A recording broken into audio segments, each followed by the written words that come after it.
Thank you for joining the Broadway Drumming 101 podcast with your host, Clayton Craddock. Welcome to Broadway Drumming 101. My guest today is Michael Ahrens, which a lot of people call you Ahrens. Should I call you Mike? Should I call you Ahrens? Should I call you Michael Ahrens? I honestly don't know what people call me, but as long as they call you. Exactly. Yeah. No, I actually prefer all of those.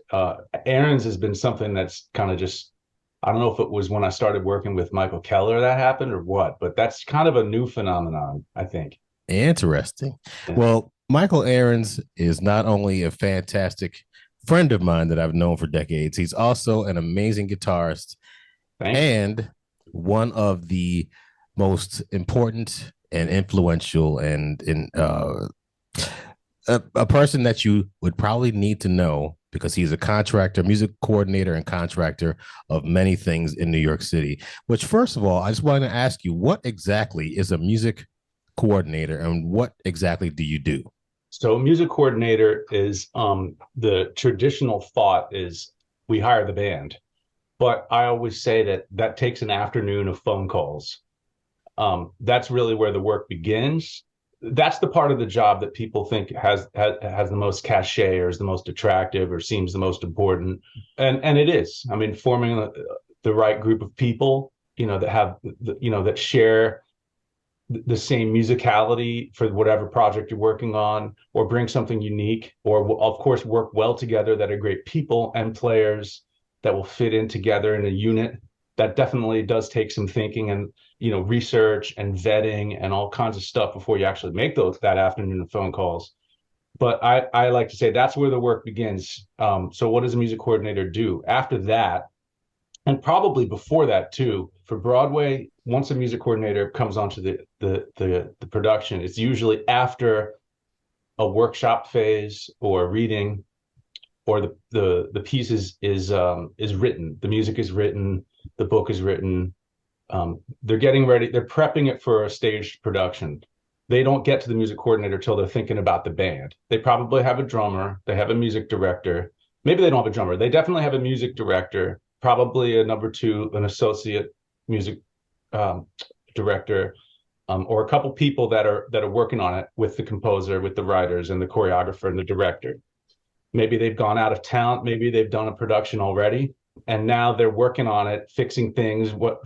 They know what didn't work. They're fixing the show, prepping it for pre-Broadway or Broadway or off-Broadway. And by the time I get the call, that's when they're starting to think about the band. So they're probably getting ready to run cast rehearsals for a Broadway production. And they've decided on the size of the orchestration. So there's been an orchestrator now who's fleshed out a piano vocal score or just, concept into what is now an 8-piece band, a 10-piece band. What is the sonic makeup of the show? How many musicians are going to, and what instruments they're going to play. And then, of course, what theater it's going to go into. We can talk about that later, but there are minimums and there's some restrictions and some freedoms about how many musicians you can have in a theater on Broadway. So once you get to that point, now you know how many musicians, you know what they're going to be playing. Now you need someone to put it together. Again, a couple conversations, afternoon of phone calls. Perhaps the music director or composer has people that are already attached or that want to be attached to the show. They'll have some suggestions. But then that's where the work begins. Now you're working for a production, and you're the liaison between a production and the union, because these are union jobs, and you're protecting the musicians, and you're protecting their best interests. They are union members.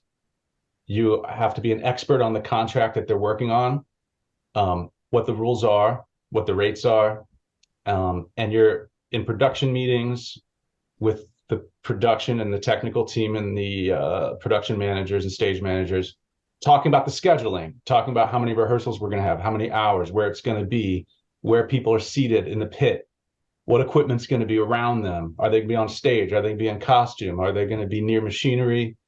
Is there ventilation in the drum booth?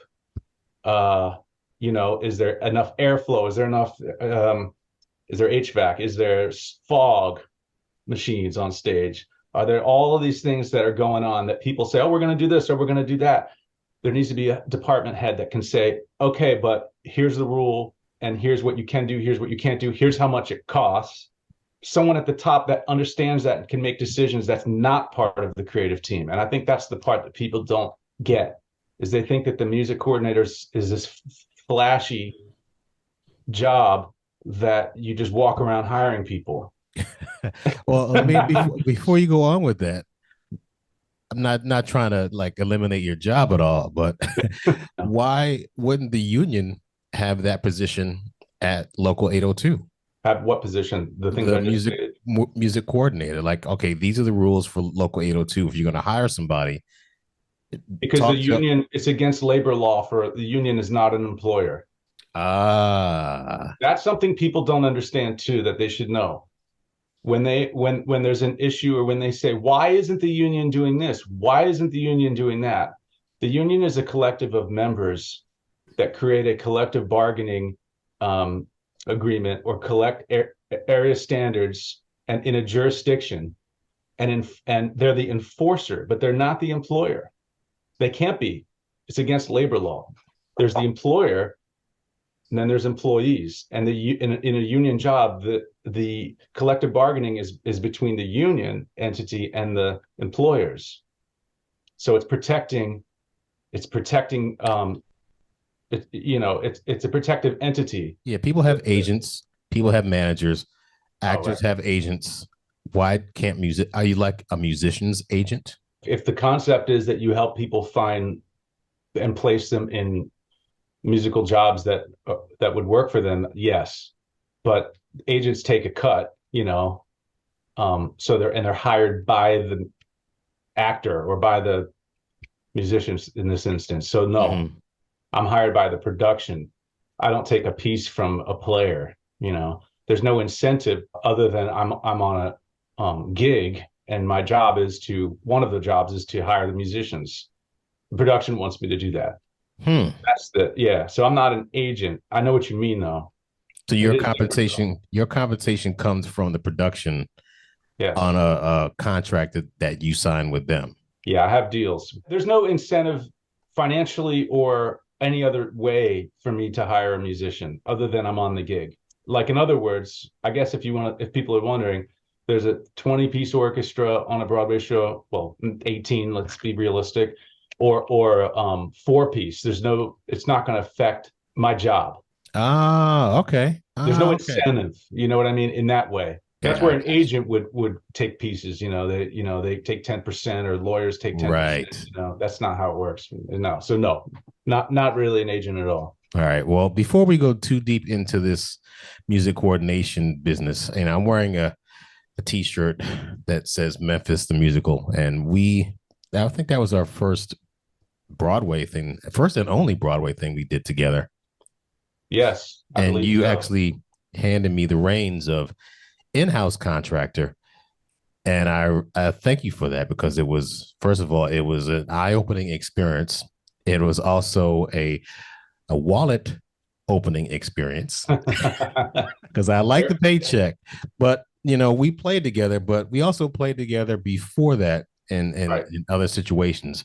Tell me about you, Michael Ahrens, as a guitarist. You started out playing guitar. What sparked your interest in picking up that instrument? Well, I guess the only tie-in to the fact that this is a drumming podcast and I'm the first non-drummer, right? That is correct. If in a very weird way, I kind of started playing.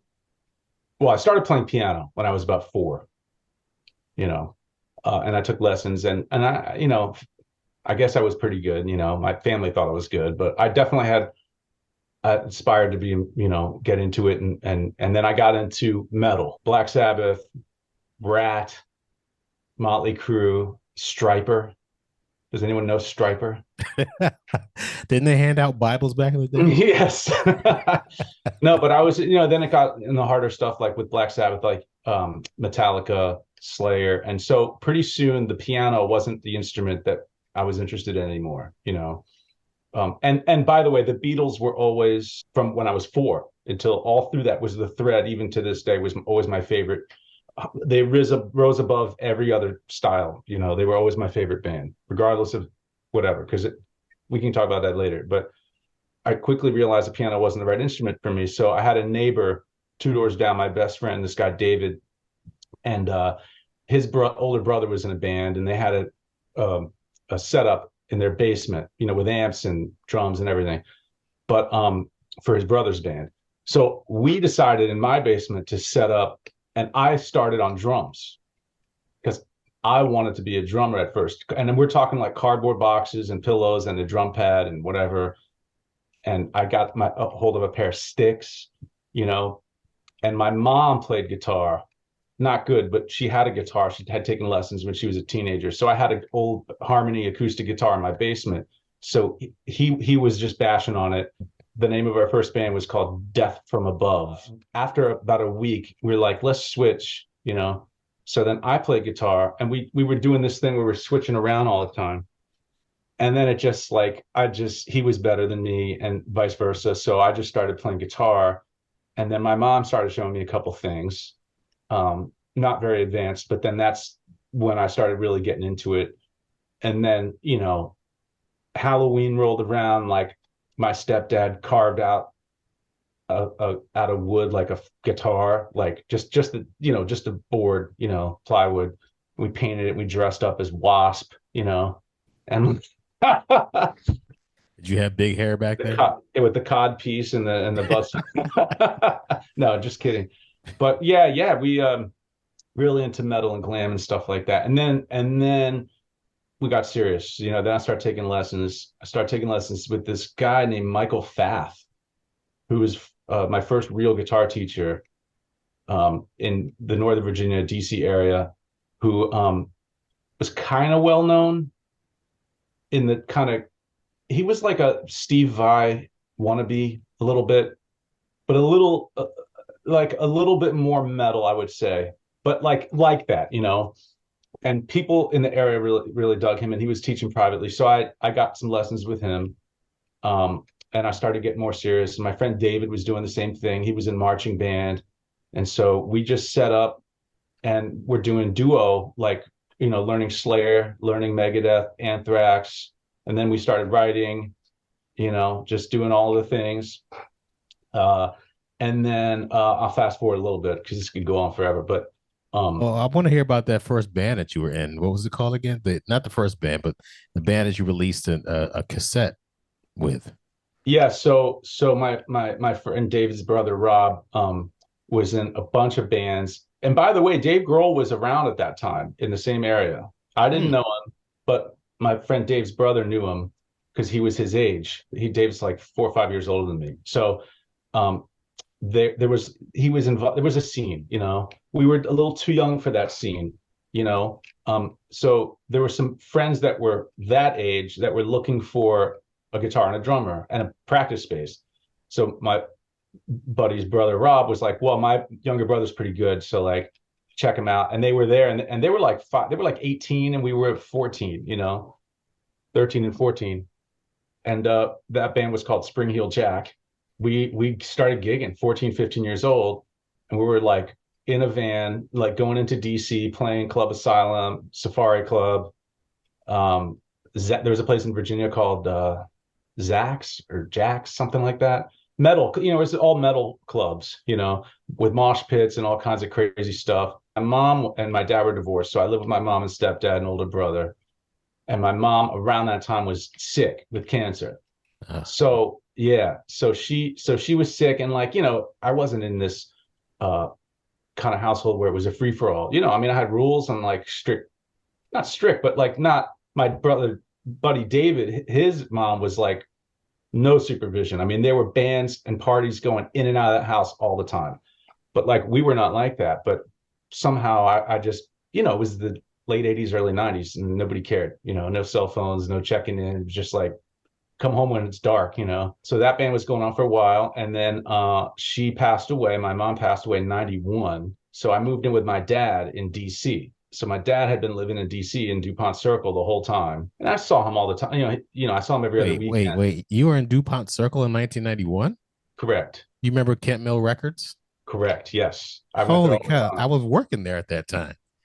Really? That's so fascinating. Wow. Wow, Did we yeah, just discover this?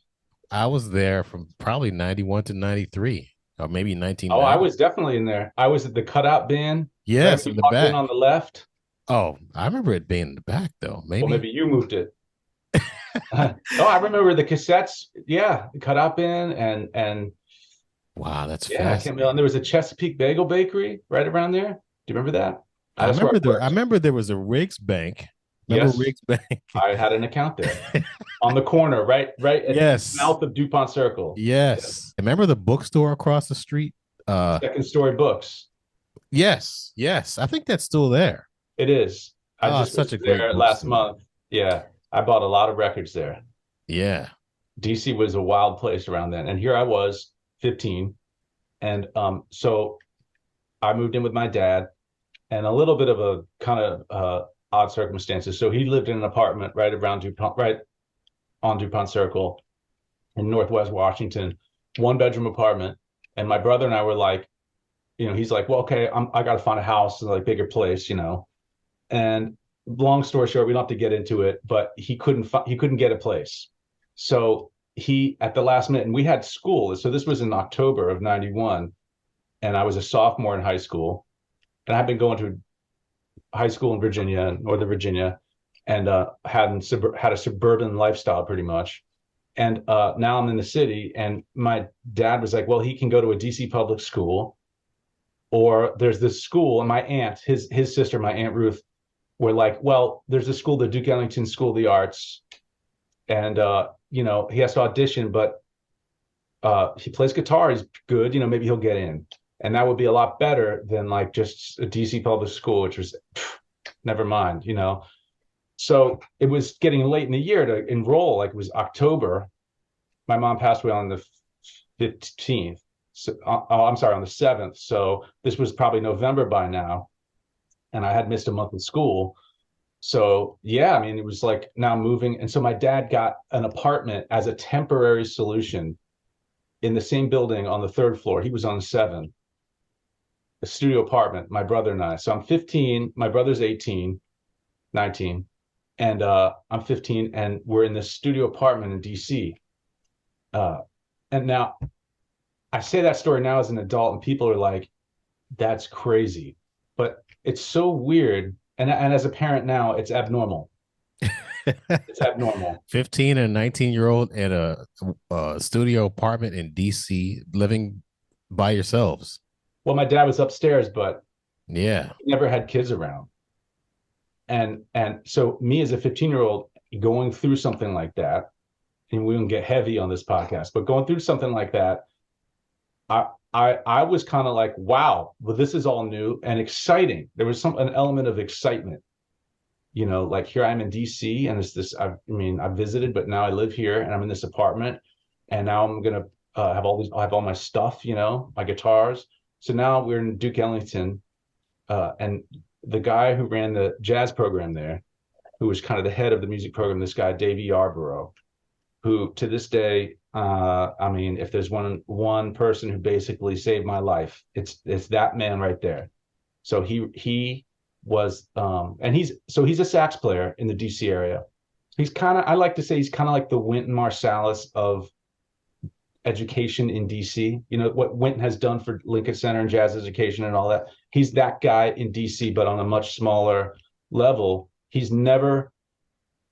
He wasn't after the stardom. He never like broke out of education. He can do that. He's as good as anybody, but he devoted his life to education. He took local gigs. He never did like the fame thing. So nobody knows who he is except people in education, and a lot of jazz artists know who he is. And a lot of famous jazz artists have come through his program.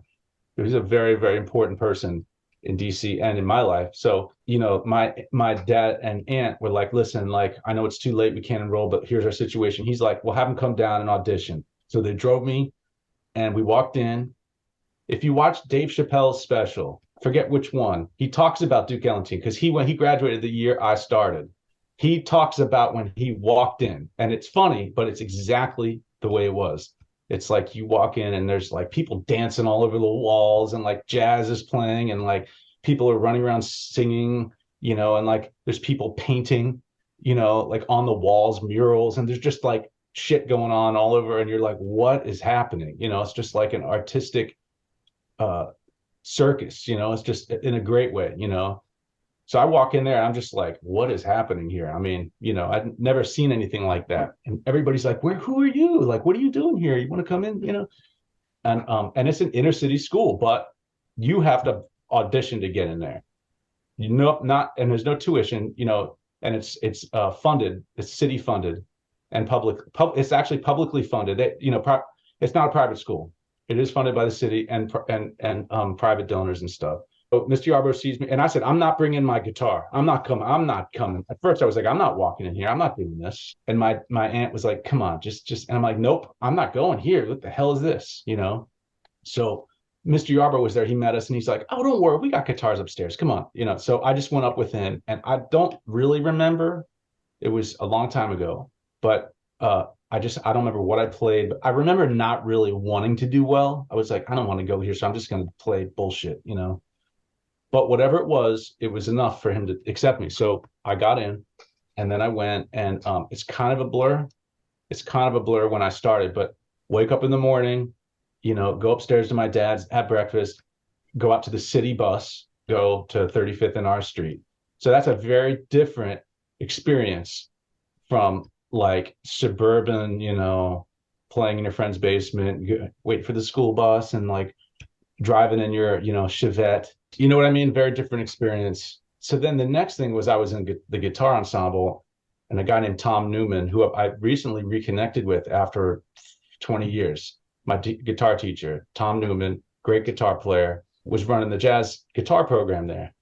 And I hated jazz. I was like, I like metal. I'm a guitarist. I don't know what, The beginning of the day, academics was 8:30 to 1 or 1:30 or something. And then the second half of the day, 1 to 5 was art. So it was a long day. Academics, I have to say, were pretty lousy. DC public schools and in an art school where no one gave a shit about academics. They were like, when can we play guitar? When can we do visual arts? And the teachers there were like, I mean, it's like chaos. The guy's trying to teach math and people are throwing shit. It was that kind of thing until the arts. Everyone had ADD. Everybody was like, just artistic and like whatever. And it was like early 90s, inner city public school and education. So I always say my academics kind of stopped at 10th grade.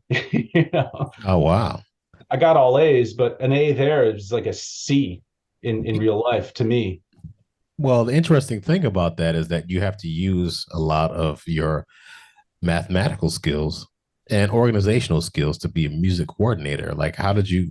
Interesting that you say that, because yes, I didn't think I had those skills until I became a music coordinator. So, but yeah, it was a long day, so the academics, and then so I'd walk in after lunch to Mr. Newman's room, and there'd be a turntable, and he'd be playing every day some record, Kenny Burrell or Freddie Hubbard, or he was very hip. Like I remember he would play, and it was all vinyl.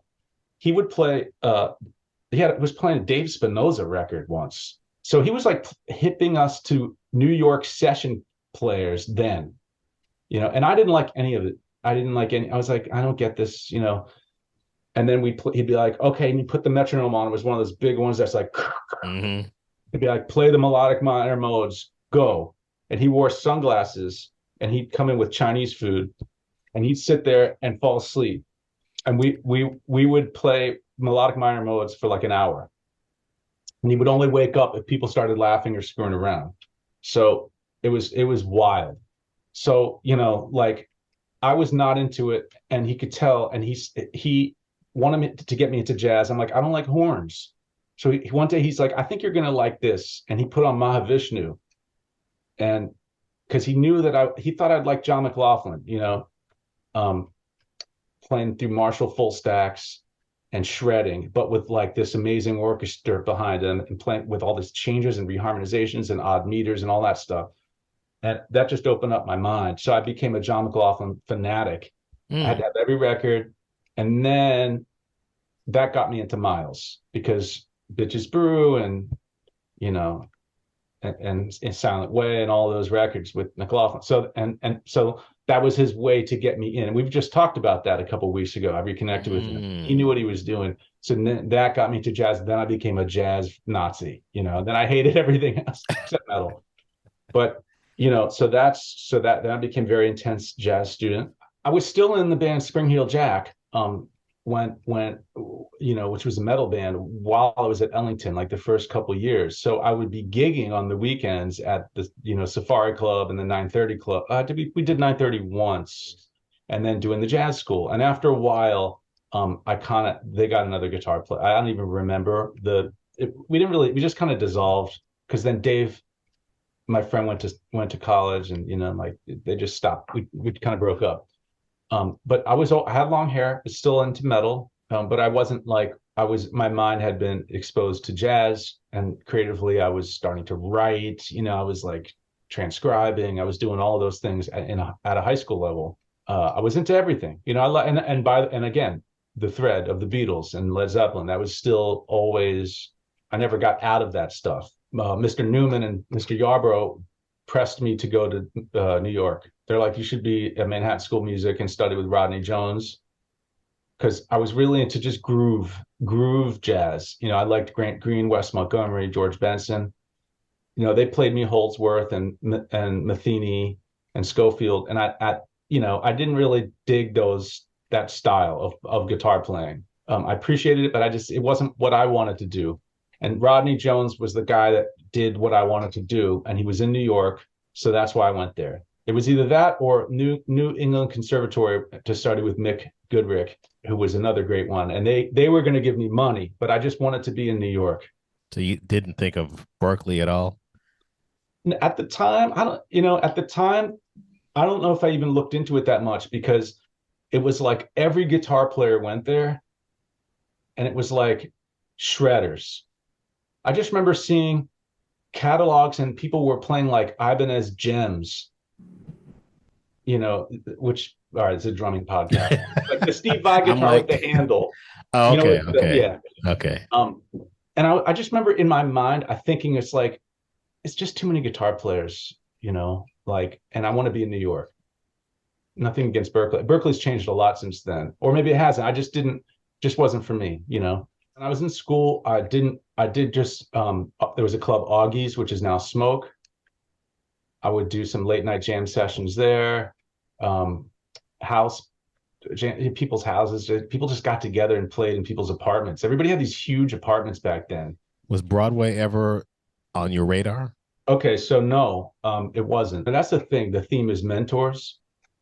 Mr. Yarbrough, Mr. Newman, really Mr. Yarbrough, and Rodney, and then Michael Keller later. We'll talk about that. So, I did some club dates. Rodney started recommending me on stuff when I was around a senior. I actually finished a little early because some of my Ellington credits spilled into Manhattan School of Music, so I was able to graduate a little early.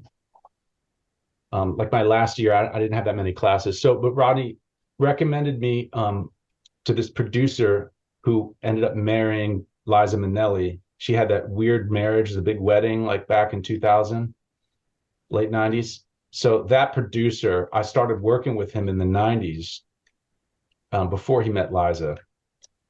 And I hooked up with him because Rodney couldn't do a gig. And he put me on a lot of big concerts, like galas, but not galas like at Cipriani's or, Broadway Cares. No, I'm talking like Rock and Roll Hall of Fame with Michael McDonald and the Temptations and Denise Williams and Luther Vandross and Ray Charles. So like I ended up playing, I went from like nothing, like teaching guitar here and there to high school students to playing with them. Let's talk about resumes for a second. There's a fine line when you say, I play with Ray Charles, and when he walked on stage and did one song and you were in the house band. Right. That said, you should put that on your resume. Why is that? I played with Paul McCartney. Okay, he's my idol. I can die now. I played with Paul McCartney, but I didn't. I mean, and I've said this, and some people disagree with me. Like, no, my God, no, you played with Paul McCartney. I was in playing at an event, and it was a benefit for Frank Lesser, who's a Broadway composer, famous composer, and MPL Communications, Paul McCartney's company, owns the publishing to that. So they're like, he's going to be here, you know. So we didn't know he was going to be there. We were just playing with like it was an orchestra backing up like Audra McDonald and all these people and stars like that. And then at the last minute, Paul's like, I'm going to get up and sing Slow Boat to China with this orchestra. And we rehearsed it and did it. So I played one song and I played guitar like Freddie Green style. So do I say that Michael Ahrens is a versatile guitarist who has played with Paul McCartney? I mean, yes and no. You have to phrase it correct. Would you think that worked with Paul McCartney or shared the stage with? I didn't work with him. Share the stage with. You could say that. Or you could say he has performed live and or recorded with, and then have a list. That's true. I mean, share the air with. I mean, you have to just, you have to pretend that you're someone reading someone's resume too. How does it come across? That said, it is a huge accomplishment. Shouldn't be shy. So let's just talk about that. Speaking of, since I have you on this podcast, since you do hire musicians, having a resume, does it matter that somebody has a resume? And let me send you my resume, and when you look at it, and Clayton Craddock has worked with Denise Williams, and I forgot who he worked with in Liverpool. Oh, we worked with the Stylistics. Yeah, Stylistics. Thank you. Clayton Craddock worked with the Stylistics and Denise Williams and Mono Neon. Yeah, right. That's right. Clayton and I did a gig with Mono Neon. Yeah, let's just go back to that for a minute. Yeah, Mike, I got a gig with David Guest's Wonderful World of Little People, whatever it was. And he had these concerts in Liverpool, and he'd bring people over from the United States. Denise Williams, Stylistics. I forgot who the other person was. Yeah. Oh, but, did we play with Russell Tompkins? And the Stylistics. Yeah, it's probably those two. Billy Paul? No, I don't think he was on that gig. But anyway, we went over there and we saw this kid. I remember the bass player who recommended him. What's his name? Jackie Clark. Great. Jackie Clark said, "Man, you got to hear this guy. He's going to be the next big thing." I remember you were telling me this. I was like, "Man, who is this kid?" And he had these glasses on. He was real quiet, and so we have pictures of me, you and him together.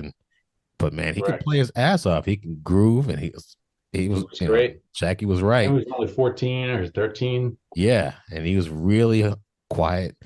Next thing you know, Mike sends me this video of this guy in these glasses playing along to people on YouTube, and he's like, "That's him, and then everyone knows who Mono Neon is. Now he's big. So yeah, I work with Mono Neon. So when you get a resume, and when you're writing your resume as a drummer or a musician that's looking at this, do you recommend saying, like you just alluded to before, Clayton Craddock has worked with, Clayton Craddock has shared the stage, Clayton Craddock has recorded with and played with? And what does it mean to you as a music coordinator looking at somebody's resume? Or do you really look at resumes? Tell me your I do. And I didn't always, during COVID, I created this platform, this software platform, and it's become a kind of a big part of my workflow now. It's an app, it's a whole thing. And if you go to the website, m2music.nyc, you can register, right? So I started that, and that links into the platform. So long story short, it's a place where people can create a profile, log in, and upload videos, picture, bio, and upload a resume, info about them, links to their music or whatever. And it's a great way to, now have a centralized database where I can refer to new players or existing Broadway musicians that I have on shows. They all have profiles. So that said, I didn't used to listen to look at resumes because I just want to know how someone plays, and I want to know how they are with other people. So recommendations are key to me. If a musician that I really respect, like you, if you were like, hey man, this drummer is killing, I just I just played a gig with, well, you wouldn't have played a gig with them, but this bass player is really killing. I just played a gig with him, and then I hung out. He's easy to get along with. He has a ton of experience. He's played with the stylistics, whatever. You see, it all matters. It all matters. But to me, the most important thing is if a musician I respect is referring someone to me, or vice versa. If someone I've never heard of says, I've recently gotten into this. Yes, I played with Paul McCartney. I've done all this stuff. It could be galas. I could have just bumped into him on the street and said I, met him, whatever. It doesn't matter what the resume says. If I click on a link and see, wow, they sound really good. But maybe they're a complete maniac, who are their reference? Oh, Clayton Craddock's a reference. I'm going to call him up, and then you say, oh man, stay away from that guy. Or, yeah, actually I did a gig. He's great, see, so it all matters. It all matters. If it's really hard, if you're totally unknown and new in town and you say all those things, have no references and no way for anyone to hear you play, video links, links to music, there's got to be a way. And with the internet, it's kind of unacceptable to not have a way for people to hear you play, with all of the access there is now. For me, I have lists of people in my head that I know may or may not be on a show, that I know I already know I want to use them. But sometimes and now, especially today, there's a big calling for, bringing more people into the community. There's a lot going on now in the world. Also, there's a generational shift in the industry. There's a lot of, and there is now I was talking to some friends about this recently. When I started playing Broadway 22 years ago, the people I was like, oh my God, they're like, the Dave Spinozas and the Larry Salzmans. I'm not trying to age them. I'm just saying, like, they're the people I came to New York. I started doing Broadway and came to New York because of players like that. I'm at the age they were back when so you have players now that are coming up that are looking like to me, I don't know, or you. So that's kind of like the generational thing. So who are those players now? Because they're the people that should be looked at, and they don't know. Some of them just don't know what to do to be noticed. And their methods of trying to get noticed are way different than ours were. And people I complain about the methods, but you have to have an open mind. When somebody reaches out to you and says, hi, my name is Clayton Craddock. I'm new into town. I just like to take you out for coffee and pick your brain. How do you respond to that? The answer is no, not having coffee. That's the answer. But let me. Why? Why? First of all, this having coffee, pick the brain, is a kind of a joke amongst a lot of Broadway musicians, because it's such a verbatim line that has entered into the into the industry, has entered into the psyche. This, like, in that, it's almost as if there was a seminar at musical theater college at NYU or somewhere, and there was a seminar with 750 seats, like this, auditorium style, and there was some professor that said, everybody listen right now. If you say this exact line in these words, write this down in these words. I would like to have coffee with you and pick your brain about the business. Say that. I guarantee you will get a gig. I almost feel like that happened because all of a sudden everybody's saying this line. I'm like, who's telling these people to say this? And I think that people listening might agree that that's a new phenomenon. I know that it's coming from a place. People want to know how the industry works. They're interested in Broadway. They want to talk about it. And there's ways to do that. I'd much rather get a phone call from someone I don't know, to be honest. be available. I may take a couple of days to call them back. But Michael Keller, we can talk about him too in a bit. He always responded, or he always picked up the phone and would talk to people. You can't not talk to people. You can't ignore people. You have to respond to every email. It's rude. It's not professional. So I always manage to do that. So I don't mean to joke about the coffee, picking the brain in all seriousness. It's the answer is no, meaning I just don't have time. Like I live in New Jersey. I'm not going to come into the city and take a meeting unless it's work related. And while that is work related, it's work related, meaning like I'm on the clock work related and I'm busy. So if I'm going to carve out time, I might, if I'm going to come into town for some other reason, I might say, oh, hey, I'm going to be in town by, 2 to 2:30 if you want to meet up for coffee. But there's a 4% chance that's going to happen. I would much rather just cut to the chase. Somebody is looking to get into Broadway, call me up. If we have time for a meeting, maybe we can talk for 10 minutes. I try and make time. I really do. It's become very hard though. I think that the best way for a new musician to get integrated into the scene and learn about this stuff is there's really no secrets. You come to town and you cold call people that you want to sub on the show. I was on tour with Liza Minnelli, and Tom Barney was in the band, the bass player, Steely Dan and whatever, but he plays with a lot of people, but it's in Lion King. And we were hanging out with friends, and I hadn't thought about Broadway at that time. This was 2000, 2001. And I said, you play in the Lion King? Oh yeah, that's cool. And he was telling me, I was asking questions. How does that work? Where do how are you able to do that in this? And well, it's 8 shows a week. You can take off 50%. You can do this. You can do that. Wow, that sounds great. You don't have to tour? Well, I can, when I'm in town, it's every night. I can do, have subs. And he was explaining how the business works. And I said, well, how do I get into that? He said, there's this guitar player there, Kevin Kuhn, who's a well-known guy and in the Broadway scene. And you should call him up. I'll recommend you. But when we get back from tour, well, let's talk about it. So we got back from England, and I reminded him. He said, okay, cool. Don't call him yet. When I get to the show tonight, I'll mention it. I'll let you know when it's cool to call him. So Tom, to his credit, he said, okay, I told him all about you. Just call him up. So I called up Kevin, and he said, a cold call before cell phones. I mean, cell phones were there around, but nobody did that. No emails, nothing like that. So I said, hey, Kevin, my name is Michael Ahrens. I did this, I did that. Tom Barney, he said, yeah, Tom says you're great, and this and that. And he was kind of vetting me. He was like, okay, do you have any Broadway experience? Have you ever played a show with a conductor before? I said, no, not really. I mean, a little bit in college, Okay, have you ever, played calypso? Have you ever played ukulele? Have you ever played some nylon string? You could have said, well, I work with Paul McCartney. It was way before that, man.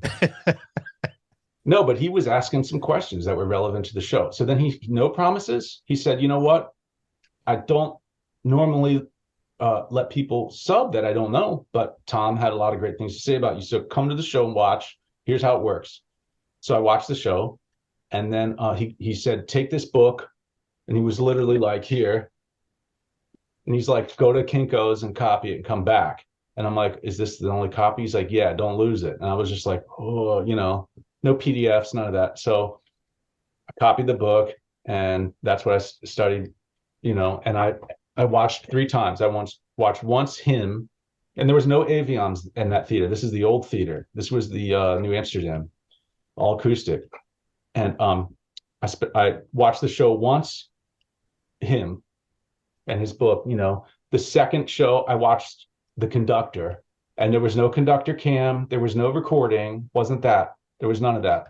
And then the third show, I watched everything, but I watched his feet, his pedals, the pedal board, because there wasn't a ton of pedals, but there was a lot of movement, and a lot of effects and stuff. And he had stuff written in his book, but I had to really I took diligent notes, and then I shed the hell out of that. And I set up pedals and everything, and I played along to that for maybe a month. And then I called him up and said, I think I'm ready. And he said, okay. And then he gave me a show, and then I did it. And then I was like, oh, I wonder how it went, Actually, Tommy Igoe conducted my very first Broadway show because Joe Church was the conductor. I watched him all 3 times. And so I was kind of used to his, I memorized it. You had to memorize. There was no referring to a video. There was no iPhone, like, let me take a video. No, man, I just had to.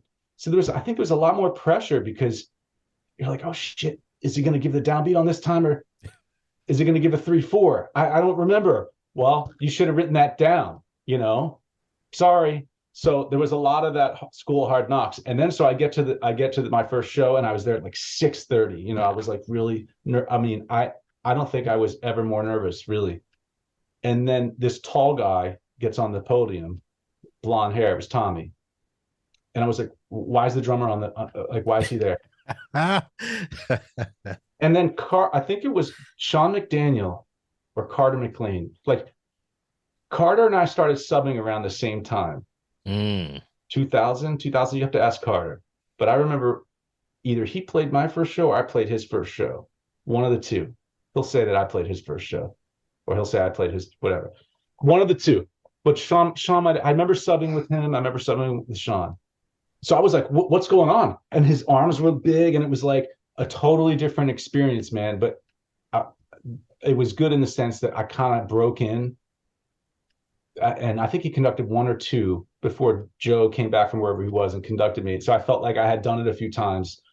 And then Joe was like, oh yeah, you sound great. So but man, like it was a different way to break in back then. It was like the gatekeeper was talent and preparation.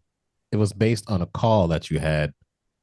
Well, you worked with Tom Barty, then you called Kevin to get the opportunity to sub.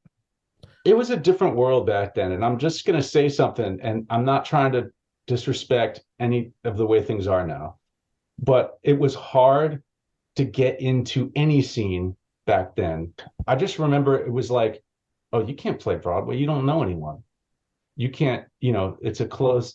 I'm not saying it's right or wrong. I'm just saying it's a scene, and you're trying to break into a scene, and it's a small community of people. And you don't just walk in the door and it's not like anyone's blocking you. It's just that New York's a tough place and people are here for a reason. People work their way here for a reason. I worked my way here for a reason. And I'm not trying to prevent anybody. I'm in a position where I'm bringing people in and I want to bring people in. But I just feel like the way in was very hard. You had to know somebody. Well, Tom Barney's not going to tell Kevin Kuhn this guy can play if he can't. And I was on a gig with Tom, and it was a professional gig, and he heard me and he thought that. So there was that. Doesn't mean you're going to succeed on Broadway. It does not mean that. Many, many amazing players from the recording world, film world, touring, pop world come in and crash and burn on Broadway. At the end of the day, it can be easy to get in a sub chair or a regular chair, or it can be extremely hard with lots of roadblocks. But at the end of the day, when the downbeat comes in, it's sink or swim. And that's just the way it is. And if you want a high quality product, I like to think that, everybody's route to Broadway is different. There's new young people who want to play Broadway straight out of high school. That's their goal. And then there's other people who have a world of experience doing other gigs and things, don't want to tour anymore, don't want to whatever. So they're in town, and Broadway is the scene that is the most revered. So they want to do that, so they don't have to tour anymore. But they have like 25, 30 plus years of experience doing other stuff, and they bring that to the table, for better or worse. See, because Broadway is a very refined skill. It's not for everybody. So the musicians that have crashed and burned, that have been part of other scenes, like like jazz musicians that have played on several different records and toured with all kinds of people. You've heard them come in, or you've heard about them coming in and just not surviving. Why do you think that is?